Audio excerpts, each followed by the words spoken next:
Hello everyone, welcome back to the channel where we bring the most iconic action stories to life. Today we are diving into a true Filipino classic, Wanted. Pamilya Banal starring the legendary Fernando Poe Jr. Sit tight as we walk you through this gripping, emotional, and action-packed tale of loyalty, revenge, and justice. Grab your snacks because this is going to be one of the wild ride. Let's begin. The story opens in a quiet province in the Philippines where the Banal family, hidden by Carding Banal played by FBJ, lives a simple, honorable life. Guarding a devoted father and loving husband is a retired soldier who now works as a mechanic. His wife Alina is the heart of the home, while their children, Tony Merits and youngest son Dodong, are all thriving under his watchful guidance. But peace doesn't last long.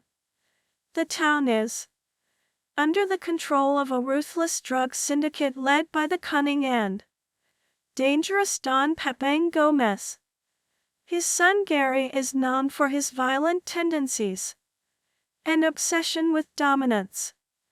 This syndicate has infiltrated the local government, the police force, and even the courts. Carding, even the principled man, refuses to go down to Don Pepeng's influence. One night, Carding unknowingly helps a wounded young man named Benjo, who is being hunted down by the syndicate for betraying them. Carding gives him refusal out of instinctive kindness, not knowing the fire is strong it will ignite. Benjo, grateful for Carding's help, wants him that the Gomez syndicate will soon retaliate. Carding tries to send his children away, but it's too late. One evening, Gary and his goons raid the Banal home. A violent firefight breaks out. In the chaos, Elena is killed and Merits is kidnapped. Carding, Tony, and Benjo barely survive the attack. Dodong, traumatized, stops speaking. The local police, all under Don Pepeng's payroll, declare the Banal family as the aggressors, making them facts overnight. They are now wanted criminals. Determined to fight back and clear their name, Carding begins to rebuild. Emotionally and physically, he trains Tony in combat and firearms. With Benjo's inside knowledge of this syndicate's operations, they began planning their counterattack. Now leaving off great Carding firms, alliances with former army comrades and community members secretly fed up with the Gomez clan, they began a series of guerrilla-style attacks on Don Pepeng's drug labs, warehouses, and operations. Tony, driven by the pain of losing his mother and he need to rescue Merits, becomes a fierce warrior. In one powerful sequence, Tony saves young girls being trafficked by Derry, turning him into a local hero and putting more pressure on the Banal family. Meanwhile, Merits, being held captive, proves she's not weak. She's outsmart her captors and secretly sends a message about her location by bribing a delivery boy. Her father receives the tip and the Banal family sets out to rescue her in a high-stakes mission. In a dramatic nightmare rescue at a coastal mansion, they succeed, but Tony is seriously wounded. Carding is torn. Protect his son or finish the war. He was to end it once and for all. Don Pepeng, enraged by the loss of his resources and Merits, launches an all-out manhunt for the Banal family. The town becomes a war zone, but Carding is done hiding with makeshift weapons, homemade explosives, and a team of loyal fighters. The final showdown is staged. 8. In an abandoned sugar plantation, explosions rock the compound. FPJ delivers his signature slow-motion action punches and shootouts as he single-handedly brings down armed trucks. 1 by 1, 7. Don Pepang's main fall. Gary filled with bloodlust fights Tony in a onion match duel in the rain. Tony wins, just barely avenging his mother's death. Cutting corners Don Pepang in a chapel of all places. The final scene is poetic. A man of faith facing off with a man of ale. Don Pepang tries to bribe Carding, offering him power and money. Carding responds with one line. Vala coming. Handy Syndic. And with one final shot, justice is charges. A new honest mayor reinstates order in town. Carding, now a local hero, returns to his simple life, but his scars remain. He visits his wife's grave, promising to keep the family safe always. The final shot fades as Carding walks away with his children, hopeful but forever changed. And that was Wanted Pamilya Banal, a tale of horror, family and justice starring the legendary Fernando Poe Jr. If you love this classic Filipino action movie. In the 1970s, the Hong Kong martial arts films began to grow under the format of Yangang, staunch masculinity, mostly through the films of Chang Che, which were popular. This transition led to the kung fu film subgenre at beginning of the decade and moved beyond the swordplay films with contemporary settings of late Qing or early Republican periods and had more hand-to-hand combat over supernatural swordplay and special effects. 21. A new studio, Golden Harvest, quickly became one of independent filmmakers to grant creative freedom and pay and attracted new directors and actors, including Bruce Lee. 22. The popularity of kung fu films and Bruce Lee led to attract a global audience of these films in the United States and Europe, but was cut short on Lee's death in 1973, leading the phase's popularity to decline. 20. Following a period of stagnation, Chang Che and Lau Kar-leum revitalized the genre with Shaolin Kung Fu films and Chor Yuen series of darker swordplay films based on the novels of Gu Lan. 20. Kung fu comedies appeared featuring Jackie Chan as martial arts films flourished into the 1980s. Other films again modernized the form with gangster films of John Woo, A Better Tomorrow, 1986, The Killer, 1989, and the Wong Fei-hung saga returning in Tsui Hark's Once Upon a Time in China featuring Jet Li, which again revitalized the swordplay-styled films. 20. By the turn of the century, Hollywood action films would look towards Hong Kong cinema and bringing some of their major actors and directors over to apply their style to their films, such as Chan, Woo, Lee, Michelle Yeoh, and Yuan Woo. Ping.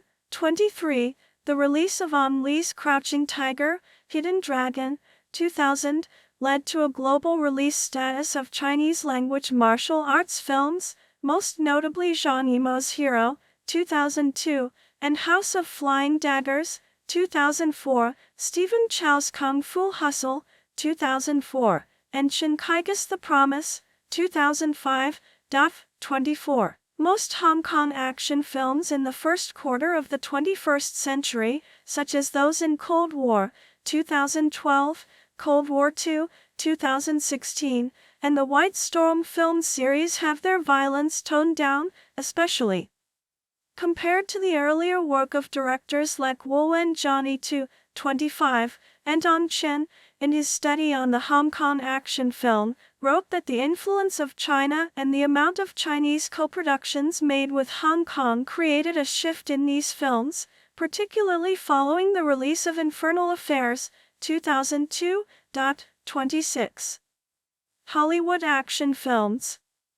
Harvey O'Brien wrote in 2012 that the contemporary action film emerged through other genres, primarily westerns, crime and war films, and can be separated into four forms: the formative, the classical, the post-classical and neoclassical phases. 27. Yvonne Tasker reiterated this in her book on action and adventure films, saying that action films became a distinct genre during the New Hollywood period of the 1970s. 8. Steve McQueen in 1968, the year Bullitt was released. The formative films would be from the 1960s to the early 1980s, where the anti-hero appears in cinema, featuring characters who act and transcend the law and social conventions. This appears initially in films like Bullitt, 1968, where a tough police officer protects society by upholding the law against systematic corruption. This extended into films which O'Brien described as knee-jerk responses to perceived threats, with rogue cop and vigilante films such as Dirty Harry, 1971, and Death Wish, 1974, where the restoration of order is only possible by force and antisocial characters prepared to act when society does not. 27. The vigilantism reappears in other films that were exploitative of Southern society, such as Billy Jack, 1971, and White Lightning, 1973, and Good Old Boy, comedies like Smokey and the Bandit.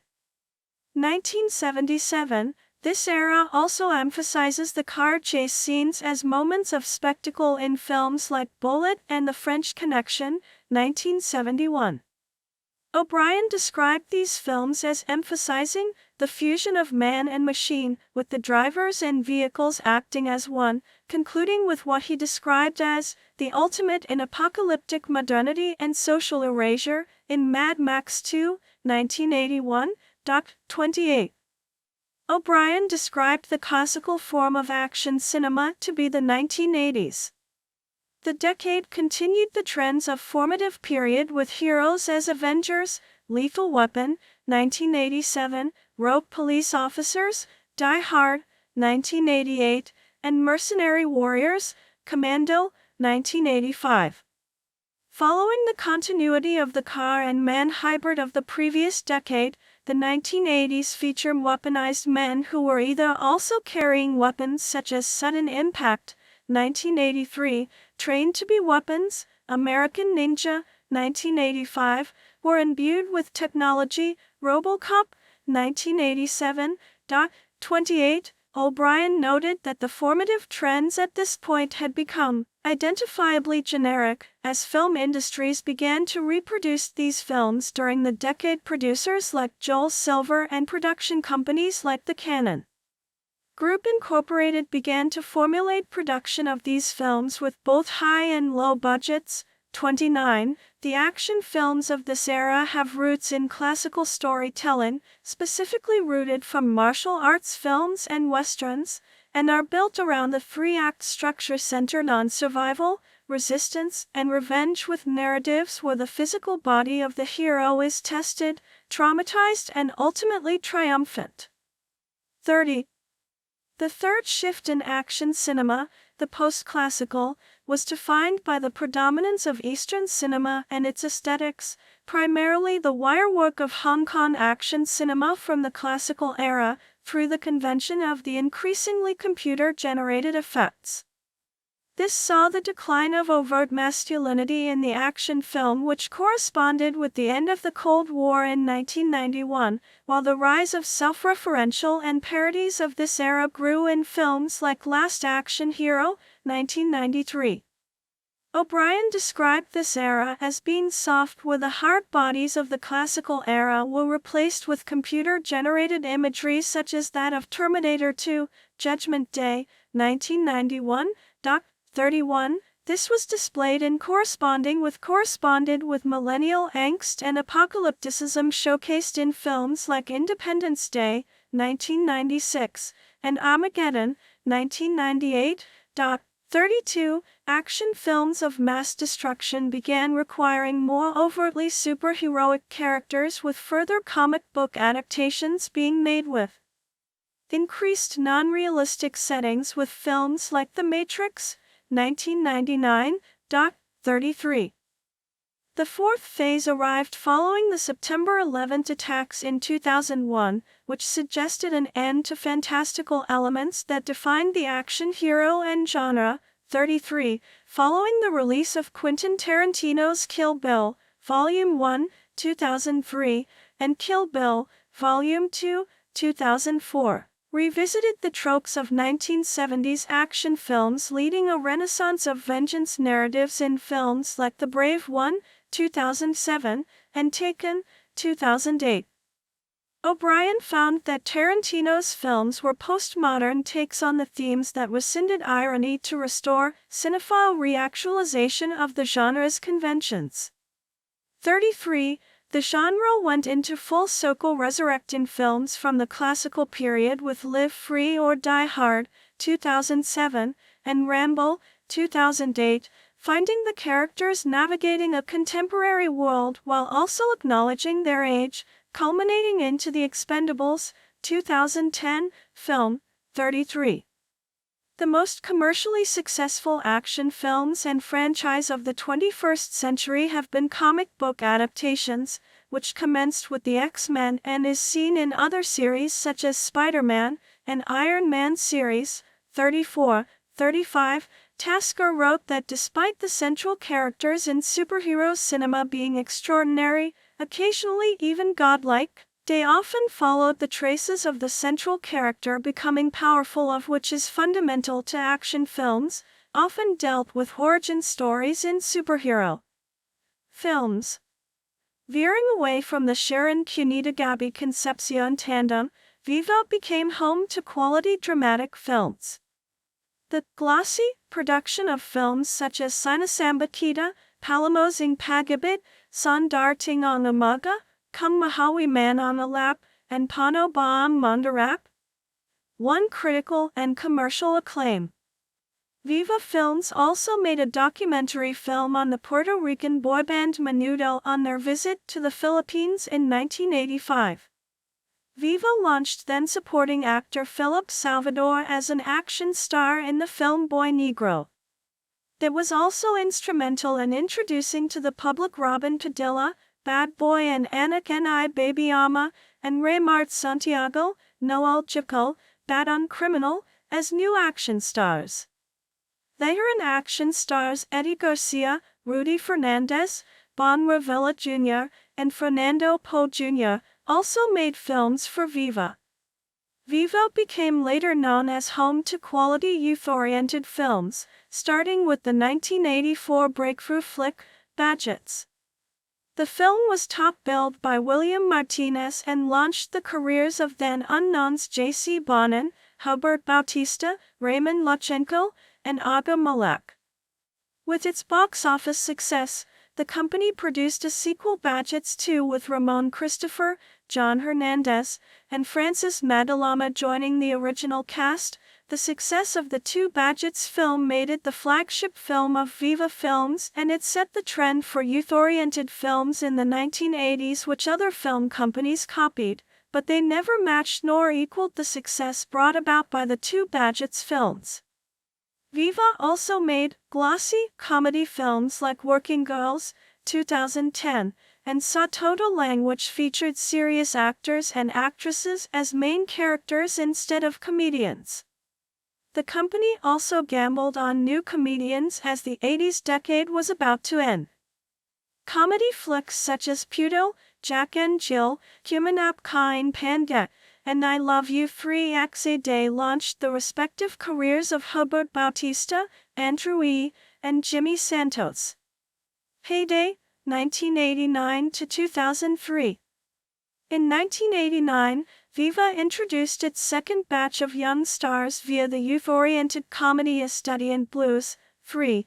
It introduced to the public young stars and that's entertainment mainstays such as Vina Morales, Jelly de Belen, Kimpi de Leon, Raymart Santiago, and Ding Dong Avanzado. The film was also a resounding success, despite the fact that A Study in Blues became an earlier hit via the Philippine music airwaves as a single sung by Freddie Aguilar. In the 1990s, Viva launched the careers of Dennis Padilla and Jono Gibbs as solo comedians while reviving the film careers of veteran comedians Redford White, Neber Chugetter, Chiquito, Panatbiak Na Bunga, and Joey De Leon, Cabangers. Viva later on entered into television production by partnering with GMA Pictures. Their first venture together was the sitcom Ober de Bekad in 1992 with then rising young talents Donita Rose, Jelly de Belen, and Jono Gibbs and Anjo Alana as main stars, followed by the soap opera Villa Quintana in 1994 with Donna Cruz and Teenby de Leon as lead stars. However, it was the 1995 youth-oriented series TGIS that gave Viva its biggest success as a television producer. Headlined by Angelo De Leon, it gave birth to the careers of Bobby Andrews, Michael Flores, Juan Mick Bonda, Red Sternberg, Raven Villanueva, and Sierra Sato. The success of the TV series was later translated to the big screen, when the TGIS group became box office stars via the films Takat Ka Ba Se Dilim and TGIS the movie. A new batch of teens were introduced a few months later, and was led by Ding Dong Dantes and Curtis Sunshine Dizon, previously credited as Sunshine, Kim Delos Santos, Antoinette Taz, Polo Revels, Dino Guevara, and Chubby Del Rosario. In 1996, Viva Films had the highest number of films produced out of all the major studios in the country, producing 35% of all local films in 1995-1996. 4. Decline, 2004 to 2010. Viva Films had the lowest number of films produced among all major film studios in the Philippines for the year 2004, producing only 4. Annie B., Masakip Dip Dip, The Babita Rose Story, Kalimlan, and Lastigman, Anen Banat, all of which were only moderate box office successes. Due to stiff competition, they focused on digital films and distribution the following year. In late 2006, Viva Films returned to mainstream movie production through co-producing with the film outfits owned by the giant networks, Star Cinema, owned by ABS-CBN Corporation, and GMA Pictures, owned by GMA Network Incorporated, while producing films by themselves from time to time.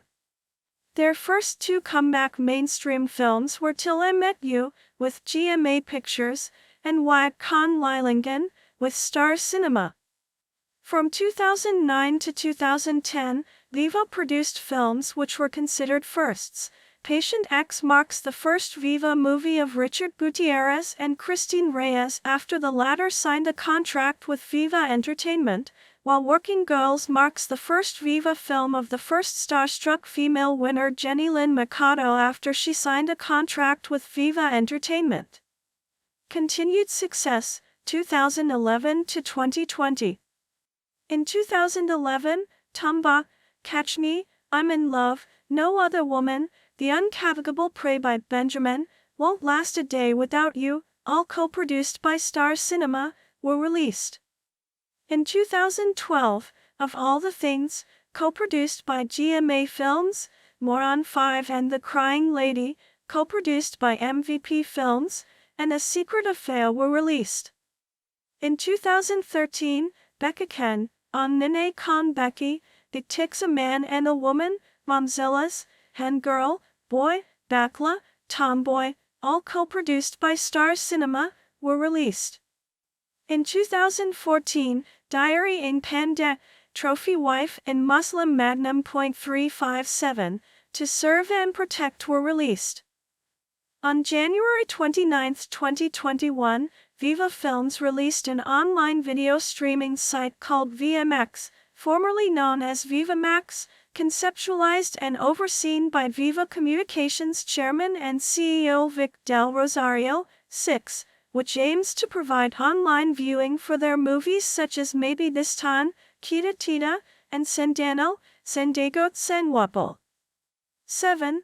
VivaMax released a wide variety of titles, ranging from comedy, horror, and erotica in the form of films and series. Viva also released a separate streaming service called Viva One, formerly Viva Prime, featuring family films aimed at a broader audience. While Viva Max quickly gained a reputation as a purveyor of softcore pornography, 8/9, Viva CEO Vincent Del Rosario dismissed such allegations and claimed that their adult content makes up only 10% of their streaming library. 10/11. VMX's library of erotic content was also criticized by Senator Jingoy Estrada, who called out the streaming service for allegedly allowing younger audiences easy access to sexy contents with no redeeming value, amid calls for the Movie and Television Review and Classification Board, MTRCB, to expand its scope for them to enforce ratings on online streaming services. HGF runnings of the film listed in the box office gross with an estimated amount is not the accurate total gross of the film. Some articles and reports, even the production company itself, are given different amounts of gross and not revealing its actual amount. In this case, the estimated gross amount shown above is from the sources that has a similar report of the gross. Viva Films on television. During the early 1980s, Viva tied up with IBC to air their early releases every Saturday night. The movie block, titled Viva Box Office Hits, showed early movies of Sharon Cuneta and Gabby Concepcion and other early releases by the company. In March 1988, Viva Box Office Hits was one of the Viva shows that transferred to ABS-CBN, along with the Sharon Cuneta show, after its original home IBC was sequestered by the Aquino administration.